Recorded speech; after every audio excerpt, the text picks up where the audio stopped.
Hey there mga my loves, Gemini! Thank you so much for always staying here with me in this channel, babe. So before we start your reading, reminders muna kasi dito for everybody. So just pick up only the messages you think are for you.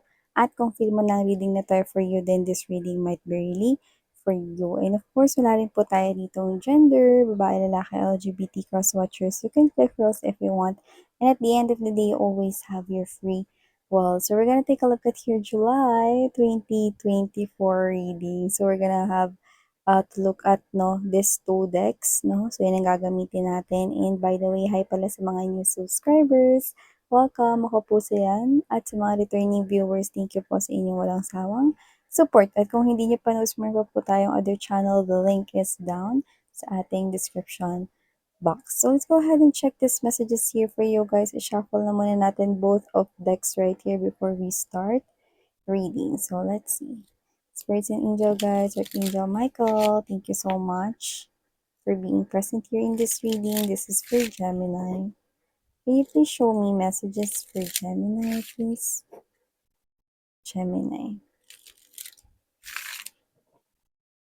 Messages for Gemini.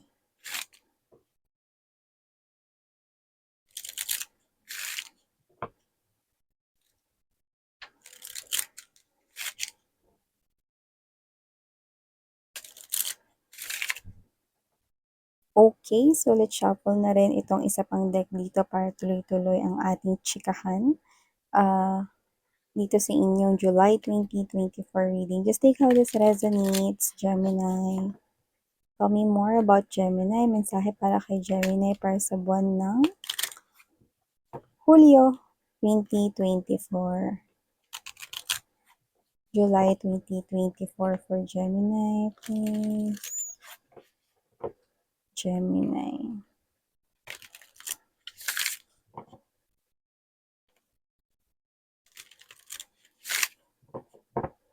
Okay, so Gemini, ilatag muna natin lahat, okay? So, let's begin. So, you do have here this wealthy man. Whoa. You also have here the toil and labor, concern, mature man. Wow. I'm seeing two word na concern dito. Okay. Okay. Ibahin niyo yung pinagtataguan niyo ng pera. Mukhang nawawalan kayo sa sarili ninyong bahay. May nakikita akong kumukuha dyan. And I think hindi lang ikaw. Parang may malikot yung kamay sa bahay ninyo. Nawawalan ng pera or maaaring mawalan kayo ng pera. So, ingatan ang inyong money. At kung may nakakaalam na palaging nilalagay ninyo dyan sa iisang pwesto yan, then consider na ilipat yan ng lalagyan. Okay? Oh, well, I don't like that, no? Well, unahin na natin, no, yung sinabi ko rito, I don't like that. Well, nakita ko na kung in-involve kayo ng person ninyo in the past or ex ninyo sa isang third-party situation. Well, I'm seeing na itong third party na ito, no, ay maaaring makipag-communicate sa inyo this July 2024. And you might be asking why? I do see that this person here, no, ipapaalala niya lang daw sa'yo yung lugar mo. Wow! Lugar? So, nakikita ko dito mga babes, no, na kung sino pa talaga yung ahas, siya pang matapang, no. Pero whatever the case may be, nakikita ko dito, no, syempre, ahas nga, 'di ba? So, nakikita ko dito na posibleng may glow up kang gawin or nag-glow ang iritong energy at nagre-reflect sa skin at sa itsura mo. So, nakikita ko dito na posibleng nag improve yung life mo at it shows. Nababawasan yung stress mo dito, na gumaganda ka lalo, no? At ikaw to na gumagwapo lalo. And I think napapansin rin yan ng mga bashers mo. At isa na nga doon, yung third party ng person or naging person mo or yung ex mo rito, no? Hindi papaalala niya lang din daw yung lugar mo. Ay, hindi niyo naman kailangan ipaalala kasi wala naman ng sulian dito. Hindi mo naman din balak na agawin yung ex mo sa kanya na dahil ang minsan mo ng binasura ay basura na talaga. Yun ang nakikita ko dito na so you are no longer going back with your ex na so no need na parang um, magsalita pa siya ng gano'n, 'di ba? Or magparating pa siya ng gano'n, 'yan. So, hindi ko rin alam pero na-trigger kasi siya rito. Siguro talagang malaki yung itinalon or inihakbang ng glow up mo or may nangyayari ritong maganda kasi sa'yo. So, parang nati-trigger siya na medyo nagpa-panic dito 'no, kasi ikaw yung parang nilalagyan niya ng renda, alam mo yung sa kabayo 'no, nirerendahan niya para makontrol niya. Kasi hindi niya malagyan ng renda yung ex 'no, so maaaring napansin ng third party na posibleng binibisita ng ex mo yung profile mo, 'yan 'no, or posibleng nabanggit ka ng ex mo kamakailan lang, 'yan, 'di ba? So, ikaw pa rin yung topic nila kahit na matagal ka ng hindi nakikisawsaw sa kanilang koneksyon, 'di ba? So, nakita ko dito mga babes na maliban diyan sa nakakainis na balita na 'yan, nakita ko dito na meron ditong makakapansin at nakakapansin na nga sa'yo.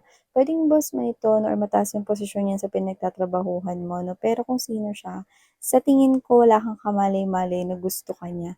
Siguro yung mga ginagawa niyang nice for you, iniisip mo na ginagawa niya rin yun sa iba, baka kind lang siya, thoughtful lang siya, hindi mo iniisip na may gusto siya sa'yo, pero may gusto siya sa'yo.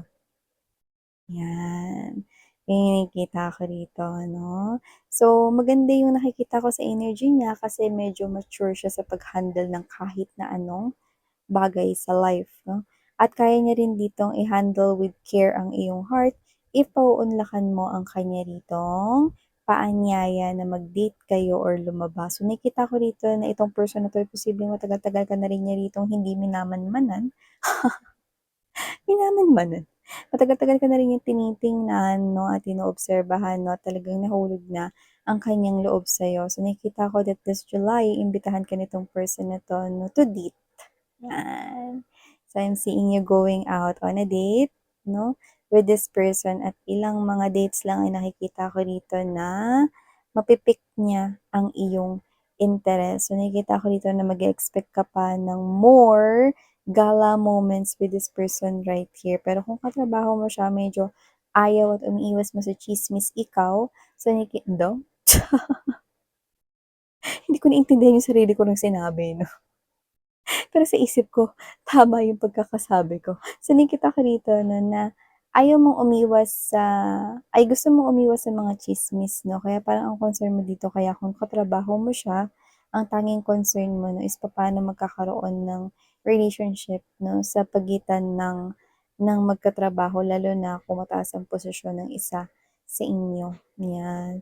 So nakita ko rito na parang isa yun sa major na tinitingnan mo ritong concern niya 'no. Pero yung iba sa inyo medyo bata pa kayo 'no, at yung iba may age gap dito. I think your parent kapagka pinakilala mo ito sa kanila na parang medyo mabo-bother sila kasi nakikita nila rito na parang ikaw ang tingin kasi nila sa'yo alam mo kasi ikaw rin naman yung baby ng parents mo, lagi namang gano'n. Pero I mean, lahat naman ng parents is nakikita yung kanilang child 'no, na parang baby pa rin sa paningin nila kahit matanda na 'no. So nakikita ko rito that your parent is worried about this new guy right here or new girl kasi if there's an age gap, I do see na nagwo-worry sila rito kasi baka hindi kayo magkasundo nitong person na 'to, na marami sila ditong iniisip 'no, na parang baka saktan ka nito or whatever. Actually, nasa isip din nila yung baka saktan ka nitong person na 'to or whatever 'no. So, ayaw nila na parang mag-take advantage itong person na 'to sa inyo. But I do not see na magte-take advantage siya sa inyo. Kasi this person here really is someone who is not just nice, pero talagang puro yung intention niya rito sa'yo. Talagang gusto ka niya ritong panindigan 'no. Gusto niya rito mga babes na bigyan ka rito ng buhay na maayos at masagana. So, nakikita ko dito na itong person na 'to ready to settle down na ito 'no, pero willing to wait naman 'to lalo na kung hindi ka pa ready, 'yan. So, kung ipu-push ang inyong connection to the next level, possible po 'yun. Pero 'yun nga, I think sa umpisa nakikita ko na parang medyo kontrabida ang parents mo dito, 'yan. May kontrabida dito baka parents niya, yung nakikita ko dito. Kasi yung isang parent agree naman 'no, pero yung may side dito hindi ko lang po sa inyo or sa kanya, may issue at first, 'yan. So yun ang nakikita ko dito, 'yan. Balik tayo dun sa kanina yung sinabi ko na ano, sa bahay ninyo may malikot yung kamay. So, nakikita ko dito na posibleng hindi niyo alam na alam alam niya yung kung saan niyo tinatabi or tinatago yung pera ninyo. For some reason, nakikita ko rito na hindi niyo sa vault yan nilalagay, posibleng sa mga ipit-ipit sa mga damit-damit ninyo. So, whatever the case may be 'no, alam niya kung saan nakaipit. So, 'pag nawala yun, una mong iisipin, baka kinuha mo ta's nalaglag mo or nabili mo na, nagamit mo na. Pero yung totoo, may kumukuha talaga.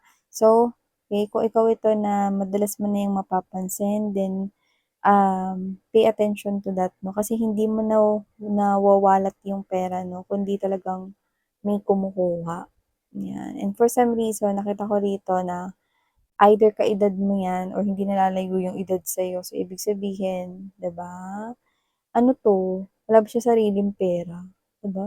So, whatever the case may be, nakikita ko rito na posibleng hindi niya 'yan makontrol at baka mas malaki na yung kuhain niya next time, okey?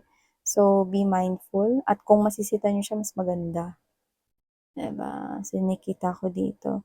Kasi nakikita ko na posibleng lumala yung mga pagkuha-kuha niyo ng ganyan, okey? So, mas maganda ayusin na sa bahay 'no, kaysa naman lumabas pa 'no. Mas mahirap yun kasi involved na ng legalities or whatever 'no. So, 'yan. Ang nakakaloka hindi energy ng bata, eh, energy ng parang matanda. So, posibleng kaedad niyo siya or baka mas matanda pa sa inyo pero baka tamad siya, 'no? Gusto niya yung energy ng nanghihingi or nangunguha, yung hindi niya pinaghihirapan ta's siya yung gagastos, 'di ba? Kakaloka, 'yan. So, maliban diyan nakita ko rin ngayong July, Gemini 'no, na meron dito na posibleng iniisip mo na puntahan na lugar kaso parang wala kang sapat na pera, 'yan. Pero kung ano yung pupuntahan mong lugar parang meron kang importanteng gagawin dun. So, posibleng manghiram ka ng pera muna 'no, pero huwag kayong mag-alala kasi may nakikita ko rito na money na paparating sa inyo Gemini 'no. Kaya nga lang kapag dumating 'tong travel na 'to 'no or opportunity na 'to, posibleng wala kang extrang money diyan. So, okey lang 'yan manghiram ka, maibabalik mo rin naman 'yan sa hiniraman mo. 'Yan. So, kasi yung lalakarin mo dun puwedeng work related or money related, business related at nakikita ko na magkakapera ka doon 'no. So, nakikita ko rito mga babes na medyo ingat-ingat 'no, kasi nakikita ko rito na posibleng may madali rito ng isang one night stand 'no. Ano ibig mo sabihin dun minsan, posibleng may ma-pregi. So, regardless of whatever the case may be, ingat-ingat sa mga ganyan, lalo na yung mga todo yung lasing 'no. Tapos ano, nag-pass out na, na hindi na malaman kung nasaan siya lupalat ng mundo tapos paggising, 'di ba? Nasa iba na palang bahay. So, nakikita ko rito na magiging bunga yan ng isang one night stand. So, para maiwasan yan actually, hindi naman yun magre-resonate sa lahat, pero nakita kasi natin 'no, so ibig sabihin mag-ingat na lamang, Gemini, 'no? Kasi nakikita ko na kung sino man 'no, yung,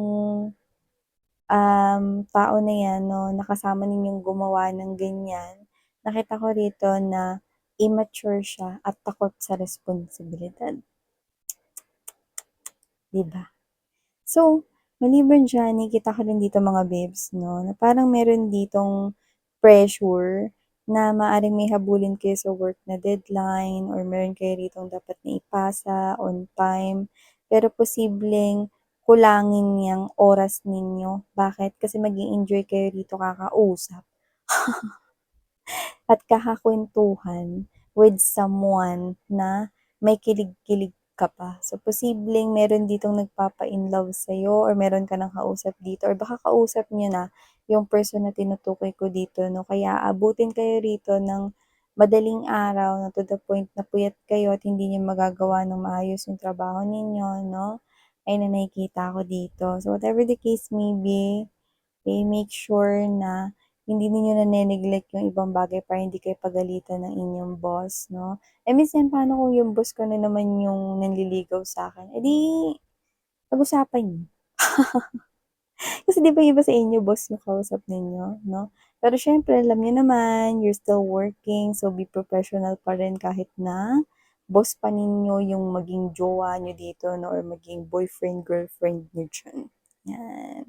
Eh, so nakikita ko dito mga babes 'no, Gemini, na posibleng meron ditong makipag-usap sa'yo na stranger, don't talk to him or her, 'yan. Bakit kamo? Kasi nakikita ko dito na 'yan ay bogus, isa siyang modus 'no. So nakikita ko dito na yung tao na 'yan is posibleng mag-alok rito ng something really nice, tapos it sounds like na parang konti lang yung ilalabas mo at first 'no, ganyan. Yung parang halos wala kang ilalabas ta's ang promising lang nung mga susunod na mangyayari. So, scammer 'no, budol 'yan mga babes 'no, kaya 'wag kayong basta-basta maniniwala 'no. So, alam niyo naman ngayon, talamak na dahil nga mga babes sa tapos na ang pandemic, talamak na ngayon sa kalsada ang mga balak lang manggoyo 'no, at ayaw magbanat ng buto 'no. So, nakikita ko dito mga babes 'no na ingat-ingat kasi posibleng matiyempuhan mo yung ganyang klase ng person, okey? At importante sa lahat, 'pag stranger yung kausap mo, huwag kang titingin ng diretso sa mga mata nila kasi marami sa ganyan may alam sa hypnotism. Yeah, hypnotism is real, 101% guaranteed it's real, okay. So, for you to be able na ako 'pag nakikipag-usap ako sa stranger, hindi ako tumitingin sa mata, sa ilong, oo. Kasi whatever the case may be, gano'n yung gawin mo because the eye is the direct contact to the soul. That's why hypnotism works because it's soul to soul contact, okay. So, nakokontrol rito yung atensyon mo 'no, ng mga marurunong sa hypnotism, 'yan. So, maliban diyan, Gemini 'no, last but not the least, nakikita ko rito 'no, na meron ditong family member or baka yung pamilya mo 'to, malayo ka ba sa kanila? Nami-miss ka nila rito 'no, at baka, nais nila na tawagan mo sila, kamustahin, video call sana, 'yan 'no. Kasi iba yung oras ninyo, so maaaring iba sa inyo nasa ibang bansa at nakikita ko dito na parang di nila naabutan 'no, na gising ka kasi tulog sila. Tas 'pag tulog ka naman gising sila 'no, parang magkaiba yung time time ninyo. Pero whatever the case may be, these people right here will eventually 'no, really love to receive a call sa inyo pero yung nakikita ka rin sana nila. 'Yan. Kasi bukod sa nami-miss ka nila, nag-aalala rin sila sa'yo 'no, kung okey ka lang ba, nakakain ka ba ng maayos, okey ka lang ba diyan sa ibang bansa, sa work mo, 'yan. So, may gano'n. Your family here really appreciates you at very grateful sila sa mga nare-receive nila from you guys, 'yan. Lalo na yung mga nagwo-work really hard for their family. Yung iba doesn't have to be na nasa ibang bansa, pero yes, yung iba maaaring malayo lang na nasa ibang rehiyon nakadestino, still your family wants to see you through video call. So yeah, these are all the messages we've got right here for you, sweethearts. Thank you so much for your time here, babe. And sarang love and light. Annyeong.